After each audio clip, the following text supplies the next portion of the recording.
Bonjour à tous les copains, j'espère que vous allez bien. On va faire vite un petit récap sur les championnats, on va dire les trois championnats majeurs qui sont la Première Ligue, la Ligue 1 et la Ligue 1.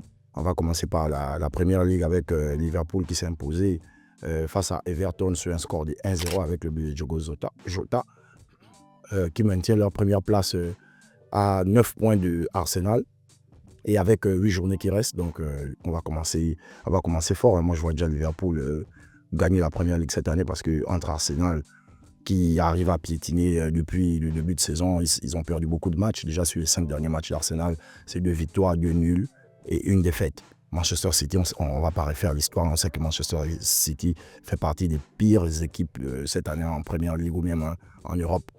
Mais quand même, ils sont positionnés 4e de ce championnat. Nottingham Forest aussi, qui a gagné Manchester United à Nottingham 1-0, qui maintient leur place de 3e en Première Ligue. Arsenal aussi qui s'est imposé face à Fulham 2-1 et maintient leur place de 2e. On a Newcastle qui s'est aussi imposé sur un score de 2-1 face à Brentford et avec des buts d'Isaac. Les gars, mais Isaac, on ne parle pas beaucoup. Je pense que c'est un attaquant sur qui beaucoup de clubs doivent rêver aujourd'hui parce que Isaac, en termes de football, je pense que le Barça était sur la piste d'Isaac avec Gyökeres, mais je ne sais pas à quel niveau ils sont. Mais Isaac, je pense que ça doit normalement en réalité être sa dernière saison à Newcastle. Il peut apporter de bons services dans le top 5 européen. Aston Villa qui s'est imposé à l'extérieur à Brighton 3-0, qui maintient leur place de 7e pour l'Europa League avec Brighton juste derrière. Manchester City qui s'est imposé très tôt face à Leicester 2-0 avec le but de Marmouche et Grealish. Donc on a le match de Tottenham et Chelsea qui vont s'affronter. Bournemouth qui a perdu à Ipswich Town 2-1. En fait, la Première Ligue bat son plein. Hein. La Première Ligue bat son plein. Je pense qu'il n'y a plus de grandes surprises. Arsenal va finir en Champions League. Liverpool sera champion. Est-ce que Nottingham va maintenir sa place de 3e pour aller en Champions League? Manchester City aujourd'hui qui est 4e. Bon, c'est vrai que Chelsea n'a pas encore joué son match. Et Newcastle qui est barragiste. On se demande est-ce que la Première Ligue cette année, on verra quand même des cadeaux en Champions League. On sait déjà que Arsenal et Liverpool, c'est assuré. Nottingham Forest, est-ce que Nottingham Forest, bon c'est vrai Nottingham Forest ils font une bonne saison cette année, je pense que c'est peut-être la plus grande surprise de cette année en Première Ligue. Manchester City, malgré la saison calamiteuse, est quand même bien positionné, je vois quand même City aussi arriver en Champions League de l'année prochaine. Entre Chelsea qui piétine et Newcastle aussi qui n'arrive pas à avoir une constante régulière dans la Première Ligue. Parce que leur ratio, c'est 3 victoires et 2 défaites. Chelsea, c'est 2 victoires et 3 défaites. Je pense que Chelsea et Newcastle vont un peu se discuter cette place de barragiste là parce que, on va dire, Liverpool qualifié, Arsenal qualifié d'emblée. Nottingham, est-ce qu'en 8 journées, ça ne va pas basculer? On ne sait jamais parce que les fins des premières ligues sont toujours des fins un peu folles parce que entre ceux qui vont être relégués, qui vont jouer à fond, ceux qui sont milieu de tableau, qui vont chercher à se qualifier pour l'Europe, notamment la C1, la C2, la C3. Et les barragistes qui vont jouer aussi le match de leur vie parce qu'ils ne voudront pas aller en championship en 2e division. Donc les fins des premières ligues sont souvent des fins un peu folles. Mais comme je disais, je vois Liverpool champion, Arsenal va maintenir sa place de 2e. Entre le top 3, top 4, top 5 et voire même top 7, Chelsea, Newcastle, Manchester City, Aston Villa, je pense que ils vont un peu se passer devant. Ça va dépendre des résultats, mais je vois quand même les 4 là essayer de chercher la place des barragistes. C'est bon pour cette journée. On va aller en Liga. En Liga, on avait le Barça qui avait un match de retard face à je crois que c'était Osasuna, si je ne me trompe pas. Ouais, c'était Osasuna. Et le Barça s'est baladé.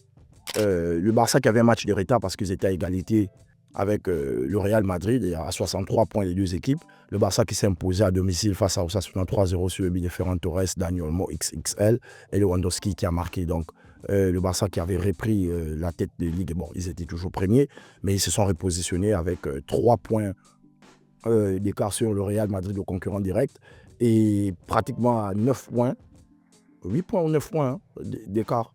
C'est combien de points avec l'Atlético? 9 points d'écart avec l'Atlético de Madrid.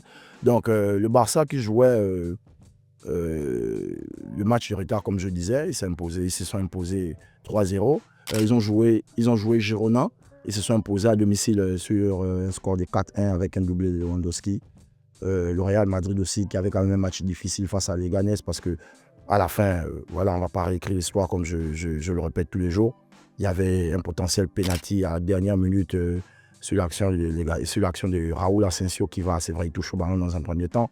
Mais peut-être que l'arbitre aurait pu siffler penalty et peut-être que le score du match aurait été 3-3.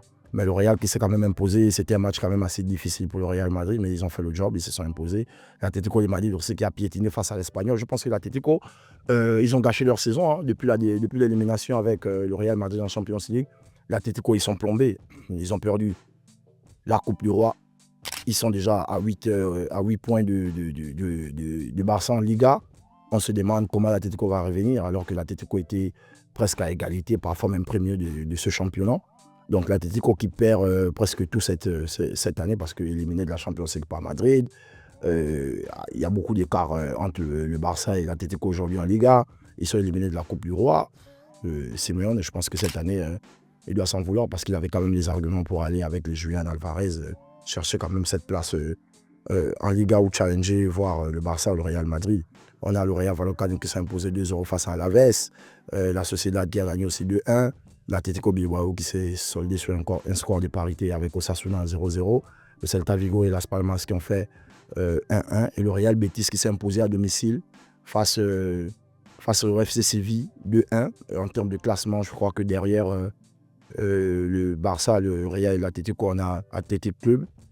On a le Real Betis qui vient juste après en 6e position. Je pense que le Villarreal qui vient en 5e position. Et le Vallecano qui est 7e avec le Celta Vigo. En fait, en Liga, la Liga, il n'y a pas trop de... Je pense que la Liga se joue cette année avec le Barça, le Real, l'Atlético qui était dans la course aujourd'hui qui est éliminé. Je pense que ça se joue plus avec le Real Madrid et le Barça.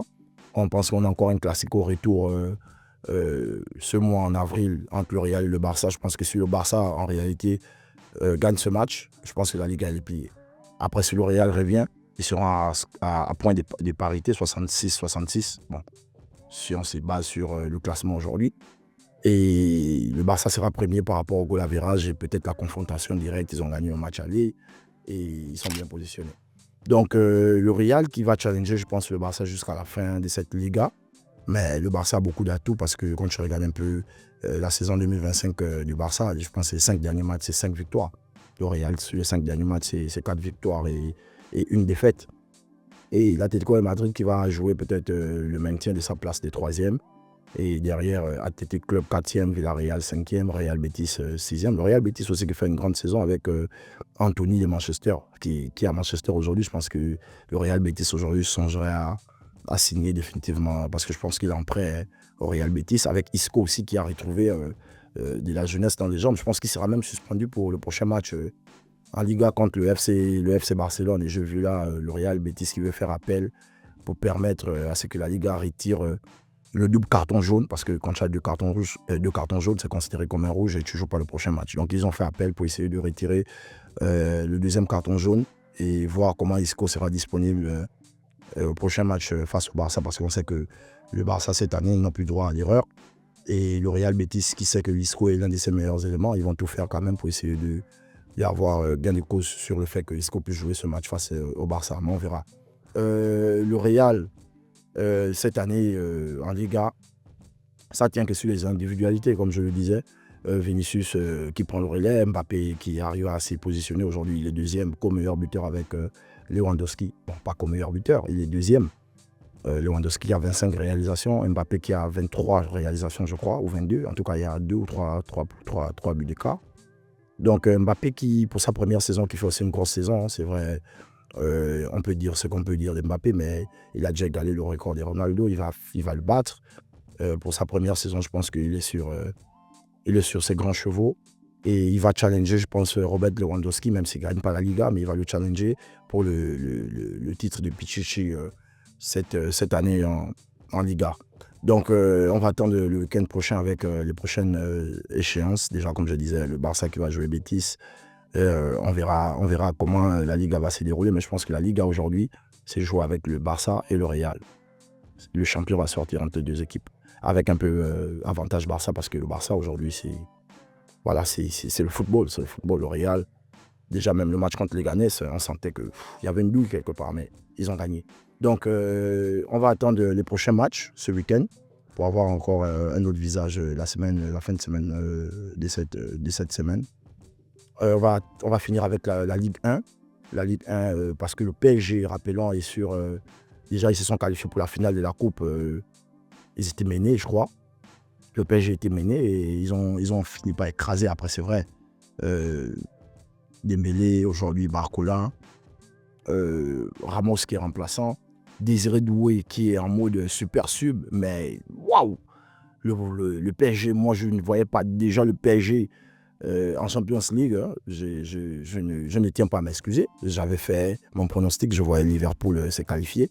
Parce que pour moi, je pensais toujours que le PSG n'avait pas ce caractère des grands clubs qui arrivaient dans les grands matchs face à une grande équipe qui était Liverpool, premier de la saison régulière de Champions League, aller sortir ce Liverpool. Le PSG qui est vraiment sur un nuage, qui tape tout le monde. Hein. Ils ont gagné Saint-Etienne 6-1, Lyon qui a aussi perdu à Strasbourg 4-2, Marseille qui a perdu aussi à Rennes 3-1, Monaco qui a gagné à domicile face à Nice 2-1, Angers qui perd à domicile face à Rennes 3-0 et Toulouse qui se voit aussi corrigé par Brest 4-2, Montpellier qui perd face à Auxerre 1-0 et le Havre qui s'impose sur un match quand même de fou parce que le match de Le Havre-Nantes là, c'était, je crois j'avais laissé le match à 2-2 et à la fin, le Havre est passé devant à 3-2. Au classement, on a le PSG qui n'a pas perdu un match cette année en Ligue 1. Je pense que Luis Enrique, il a métamorphosé complètement ce Paris Saint-Germain. Avec Vitinha au milieu, Nunez et Fabien Ruiz. Les gars, je pense que ça se rapproche du Barça hein, en termes de football. Vitinha, c'est trop de choses. Nunez qui est complémentaire à Vitinha et Ruiz qui est là un peu pour jouer un peu le pompier en même temps, gratter les ballons, etc. Mais en termes de technique, déjà Vitinha et Nunez, c'est beaucoup de choses. On a Dembélé sur 2025 qui est, je crois, le meilleur buteur sur 2025 cette année, c'est Dembélé. Je crois le meilleur buteur même de la Ligue 1. Et on a Greenwood qui est au-dessus derrière avec Jonathan Davis, l'attaquant de Lille qui est troisième. Monaco qui est derrière le PSG avec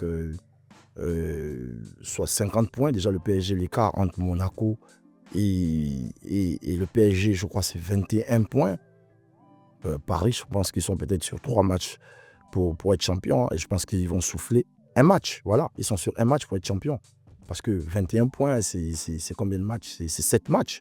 Je ne vois pas Paris là. Déjà, ils n'ont perdu aucun match cette année en Ligue 1. Voilà, c'est 7 matchs. 21 points, c'est 7 matchs. Donc, Paris sont champions. Il n'y a rien à dire. Je pense que Luis Enrique va juste donner la place à certains, les Zahir Emery, de jouer. Parce que c'est des joueurs aussi qui n'ont pas beaucoup de temps de jeu.